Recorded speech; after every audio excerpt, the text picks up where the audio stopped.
So, if you've been paying attention to the news, you've probably seen the hoo-ha going on around the Tomb Raider thing. If you're not, short sort of summary of the situation. One of the, I don't know, marketing dudes or executives, something like that, mentioned that in the new Tomb Raider game, their goal is to make Lara Croft more approachable and a bit sort of inexperienced, and you're supposed to see her progression. And one of the things he mentioned is that to do this, they're going to put her in a scene where there is an attempted rape, and then you're going to try and get her out of that, and that's sort of part of her character growth. Now this has caused a bit of a shitstorm on the internet, and there's been a lot of discussion about it, but much of it is stupid. So in the interest of contributing to the stupid discussions, I thought I'd say something. The scene itself is actually, I think it's being misrepresented. Let's watch it quickly. Let's see what actually happens, what they were discussing.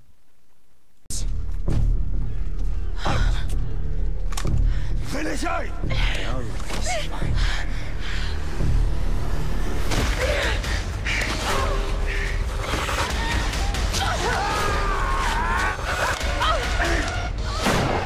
All you really see is skeezy dude tries to grab Lara's butt.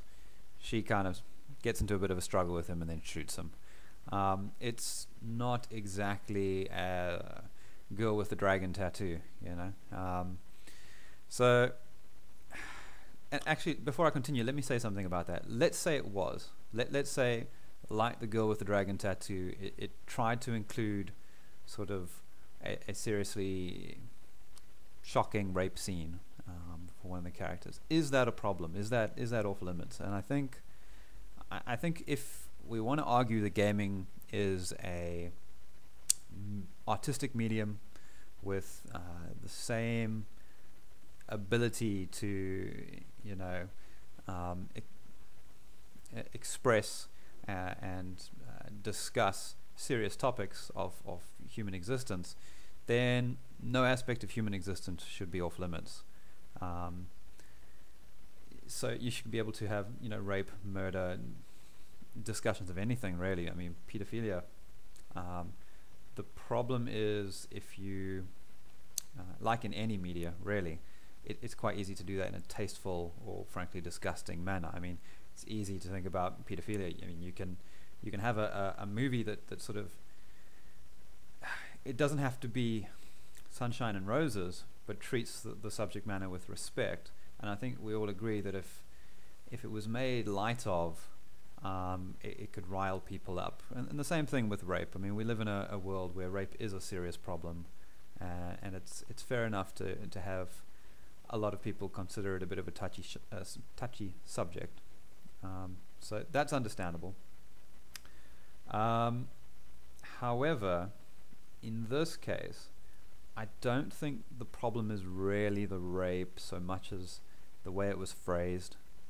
The original wording in the discussion, and it's probably just a poor choice of words, but the way it was originally phrased was that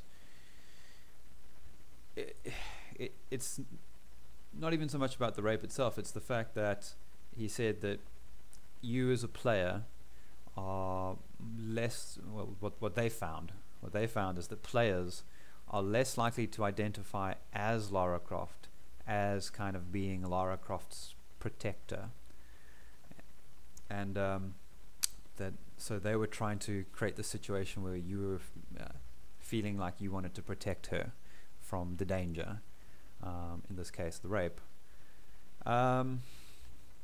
Now, some people don't see the problem with that, and what it really comes down to is agency in the character. A lot of what is called sexism in video games is mistakenly believed to be about just the skimpy costumes, sort of bikini armor and stuff like that, and that's one aspect of it, but more often than not it's about agency. Agency, if you don't know, is basically saying that a specific character drives events rather than simply reacts to them.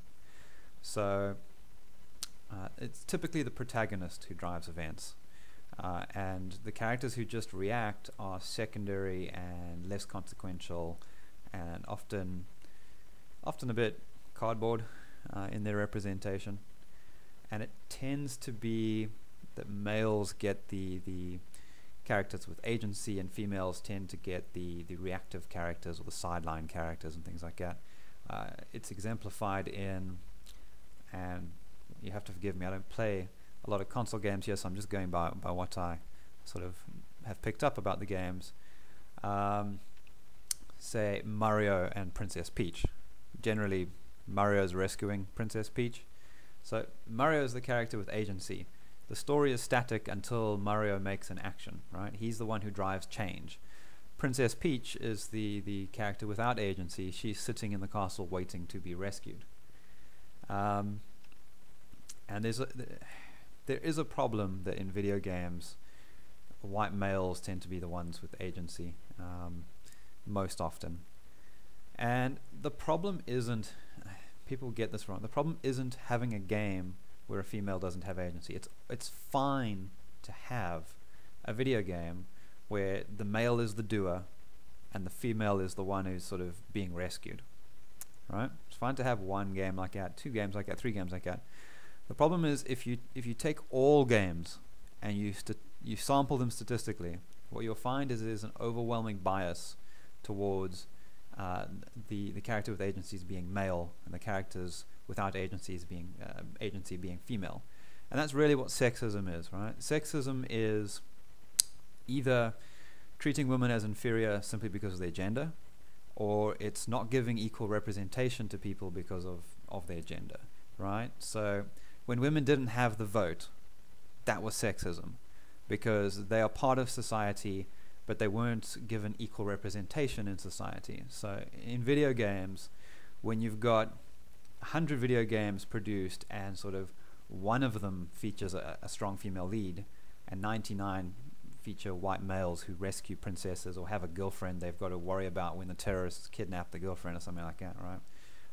That's a representation of a broadly sexist view. So that situation does exist in video games, along with the propensity to put women in skimpy clothing. But Lara Croft is an interesting case. Lara Croft, I would have expected more women to not like her simply because she's so obviously sort of just sexual eye candy. Well, not just sexual, but she's very strongly sexual eye candy. But most women I've met actually identify with Lara Croft and they enjoy her character. And I think what it comes down to is that regardless of her being sexy, and there's nothing wrong with being sexy, by the way, I don't find simply portraying a character as sexy to be sexism. Again, it's not that there's sexy characters in games, it's that if you look at all games, the characters that tend to be there just as sort of sex objects to witness are mostly female. Guys get full body armor, girls get chainmail bikinis, that kind of thing, right? Anyway, so coming back to Lara Croft, yes, she's sexy, but I think what makes her appealing to a lot of women is that she has agency. She is the star of her own game. She is an active character. She takes charge. She drives the storyline, and she solves problems and things like that.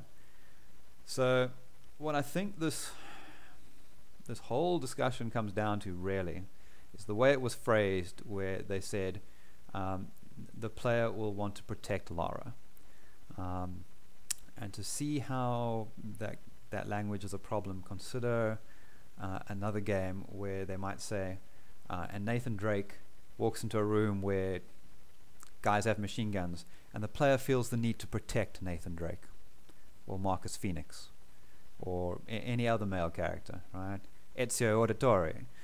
It's never phrased as you'll want to protect the male character, right? It's phrased as you are the male character and you'll want to fight off the danger. And the difference in the language is agency, right? In the male descriptions, the male character is given agency. What they did with Lara Croft is remove her agency. So they made her the passive one that you have to rescue. So the player is the one with agency, and Lara loses her agency by you saying you want to protect her.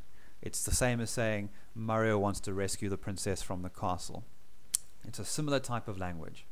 And you can say that maybe people were overreacting, or that it was just a poor choice of words from their marketing executive. Certainly possible. But I think that's essentially what it boils down to. In situations where there is a problem, people tend to be more sensitive to anything related to that problem. So people are going to be more sensitive to rape in video games simply because rape is a big problem in the world. And they're going to be more sensitive to sexism in video games simply because there is so many manifestations of sexism in video games, or in the industry itself, and just in the products that are produced. So while overall I think in terms of the actual game itself there isn't really a problem there, besides the fact that it's probably just going to be filled with quick time events where you get to press a bloody button to like see Lara not raped, which is just shit. It's shit game design, and I wish people would stop now. But besides that, in terms of the whole incident around the rape, I think, or the rape hoo-ha, I think what it really boils down to is how it was phrased and the type of attitude this represents, which people don't like. And I think it's disappointing that when people try to have these conversations, lots of stupid comments are thrown up like, well, you know, feminazis. Everyone's a feminazi because they have a problem with the situation, or they're or all gamers are misogynists. And that's a bit annoying if you're not a misogynist, but you also think that possibly the scene is not misogynistic. If you think it's acceptable that on an island with a girl who's sort of captured by bandits, one of them attempts to grab her ass. I mean, really, that's it's something that could happen in real life, and I don't think we should treat simply the depiction of it as sexism. But we can certainly critique the motivations around it and the discussion around it. Yeah, I've run out of things to say. That's about it, really. That's my input. I think there are valid points on both sides, and both sides could do with sort of thinking about where the other one comes from. It's good advice in general, really. I try to keep to it. I don't always succeed. Yeah.